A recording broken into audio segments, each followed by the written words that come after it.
Bismillahirrahmanirrahim. Assalamualaikum warahmatullahi wabarakatuh. Bersyukur kepada Allah dengan mengucapkan Alhamdulillahirabbil alamin. Bersolawat kepada baginda Rasulullah Muhammad sallallahu alaihi wasallam dengan mengucapkan Allahumma sholli ala sayyidina Muhammad wa ala ali sayyidina Muhammad.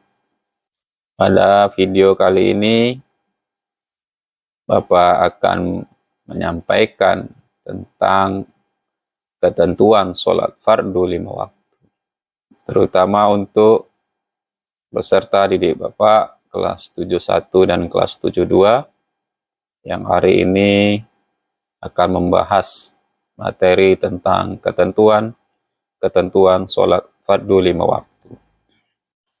Adapun indikator yang akan kita bahas pada pertemuan hari ini, yang pertama menentukan pengertian sholat fardu.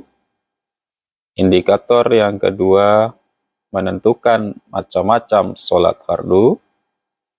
Indikator nomor 3 menentukan dalil sholat fardu. Indikator nomor 4 menentukan rukun sholat fardu.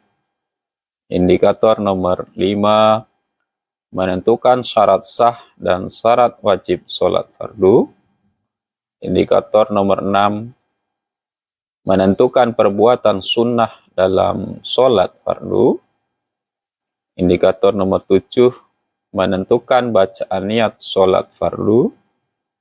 Indikator nomor 8 menentukan hal-hal yang dimakruhkan dalam sholat fardu.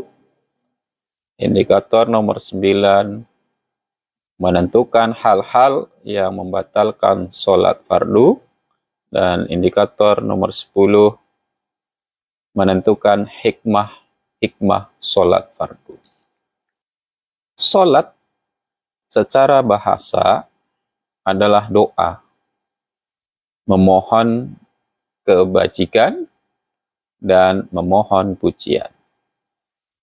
Sholat secara istilah, Bapak kutip dari beberapa fuqaha. Fuqaha adalah orang-orang yang ahli di bidang fikih. Bapak ambil 2 pendapat, di antaranya yang pendapat pertama, sholat adalah beberapa ucapan dan beberapa perbuatan yang dimulai dengan takbir, diakhiri dengan salam, dengan maksud beribadah kepada Allah Subhanahu wa Ta'ala menurut syarat-syarat yang telah ditentukan. Pendapat kedua mengatakan bahwa sholat adalah menghadapkan hati kepada Allah Subhanahu wa Ta'ala yang mendatangkan takut kepadanya serta menumbuhkan di dalam jiwa rasa keagungannya, kebesarannya, dan kesempurnaan atas kekuasaannya. Macam-macam sholat. Yang pertama, sholat fardu isya. Sholat fardu isya ada 4 rakaat. Yang kedua, sholat fardu subuh. Sholat subuh terdiri dari 2 rakaat. Yang ketiga, sholat fardu zuhur. Sholat zuhur terdiri dari 4 rakaat. Keempat, sholat fardu asar terdiri dari 4 rakaat. Dan sholat fardu maghrib yang terdiri dari 3 rakaat. Dalil perintah sholat, Bapak ambil dari surah Al-Ankabut ayat 45 yang berbunyi, A'udzubillahi minasyaitonirrajim. Bismillahirrahmanirrahim. Inna sholata tanha 'anil fahsya'i wal munkar. Sesungguhnya solat itu mencegah dari perbuatan keji dan mungkar.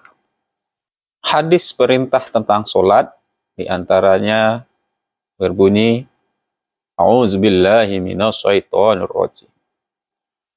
Sallu kama ra'aitumuni usolli.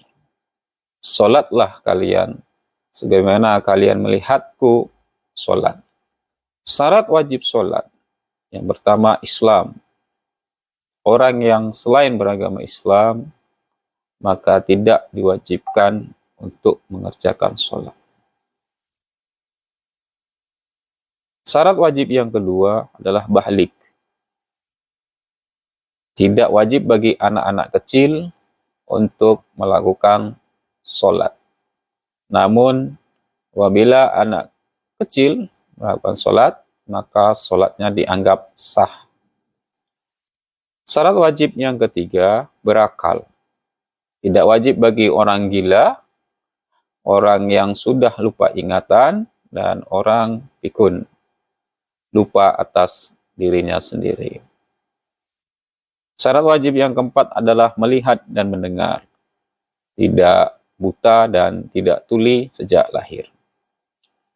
Syarat wajib yang kelima adalah sampai risalah dakwah Islamiyah, terutama dakwah tentang Islam, syariat Islam telah sampai kepadanya. Adapun syarat sah solat, yang pertama suci dari najis dan badan.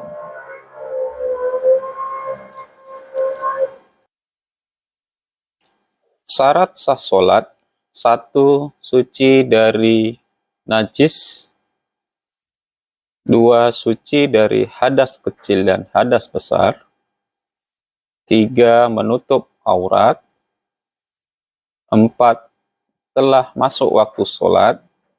Dan lima, menghadap kiblat. Rukun sholat ada 13, dibagi ke dalam rukun qauli, rukun qalbi, dan rukun fi'li. Rukun qauli, atau berkenaan dengan perkataan atau bacaan dalam sholat. Satu, takbiratul ihram, menyebut Allahu Akbar. Dua, membaca surah Al-Fatihah. Ketiga, membaca tahiyat akhir. Empat, sholawat atas Nabi pada tahiyat akhir. Dan lima, salam yang pertama dengan mengucapkan Assalamualaikum warahmatullahi wabarakatuh. Rukun qalbi. Satu, niat, dan dua, tertib. Adapun yang kategori rukun fi'li, perbuatan, gerakan, satu, berdiri bagi yang mampu. Dua, ruku. Tiga, iktidal. Empat, sujud. Lima, duduk di antara dua sujud. Enam, duduk membaca tahiyat akhir. Sunnah dalam sholat. Yang pertama kita bahas sunnah ab'ad. Sunnah ab'ad adalah setiap amalan sunnah yang dituntut dalam sholat. Jika ditinggalkan sunnah tersebut, maka dianjurkan melakukan sujud sahwi.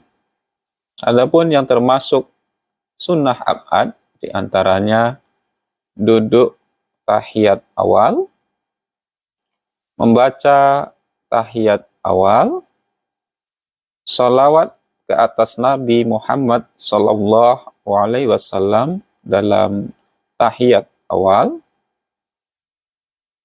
sholawat ke atas Nabi Muhammad SAW dalam tahiyat akhir, membaca doa kunut, berdiri semasa kunut, bersolawat ke atas Nabi Muhammad sallallahu alaihi wasallam semasa kunut, berselawat ke atas keluarga Nabi Muhammad sallallahu alaihi wasallam pada saat kunut.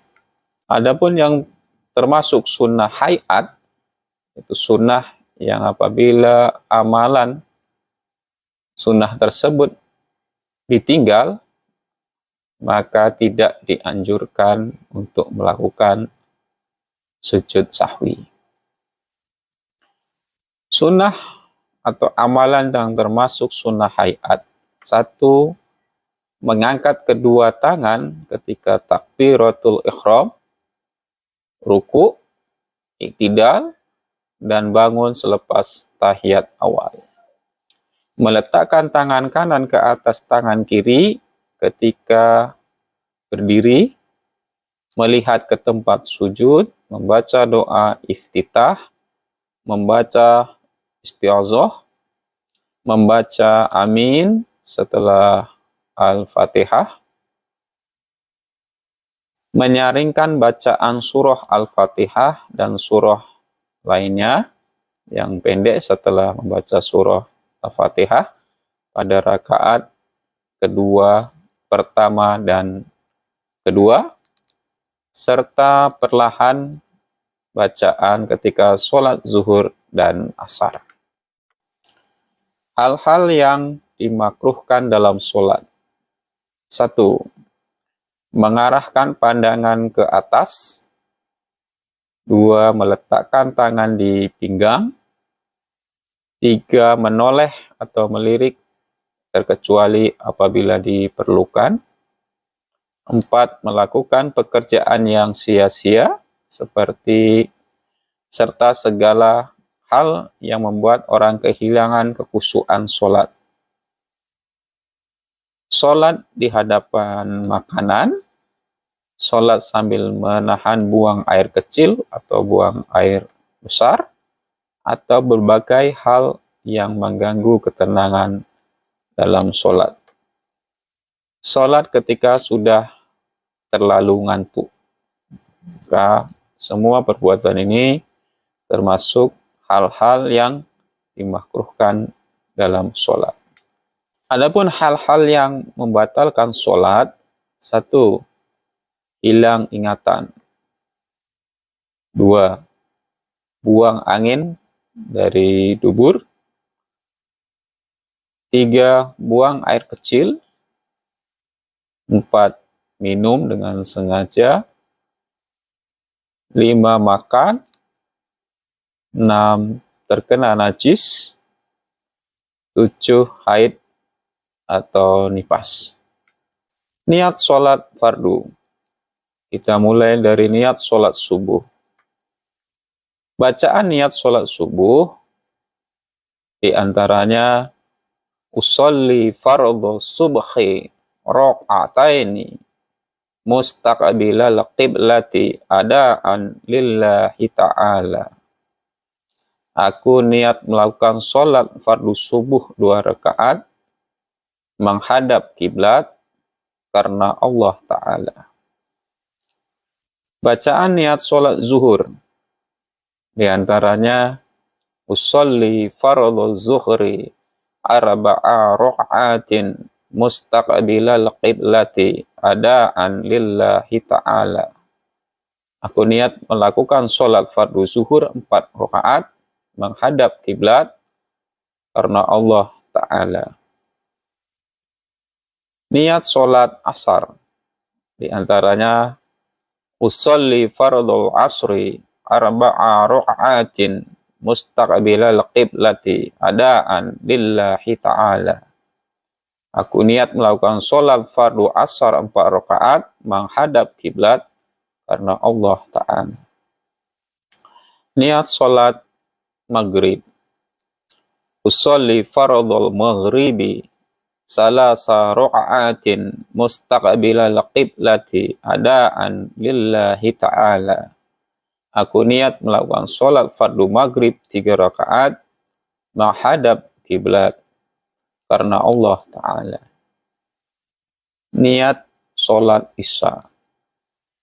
Usolli fardhu isya'i arba'a ra'atin mustaqbilal qiblati adaan lillahi ta'ala. Aku niat melakukan sholat fardu isya 4 rakaat sambil menghadap kiblat karena Allah Ta'ala. Hikmah sholat. 1. Menambah kadar ketakwaan kita kepada Allah Subhanahu wa Ta'ala. 2. Menjadikan seseorang muslim berdisiplin waktu karena dia terbiasa melakukan ibadah sesuai dengan waktu yang ditetapkan. Hikmah sholat nomor 3. Terbiasa dengan kebersihan karena orang yang sholat diharuskan senantiasa bersih dari najis. Hikmah sholat nomor 4. Melatih daya konsentrasi. Hal ini disebabkan seseorang yang tengah menunaikan ibadah sholat diharuskan untuk khusyuk dalam melaksanakannya. Hikmah sholat nomor 5. Terbiasa hidup tertib dan teratur.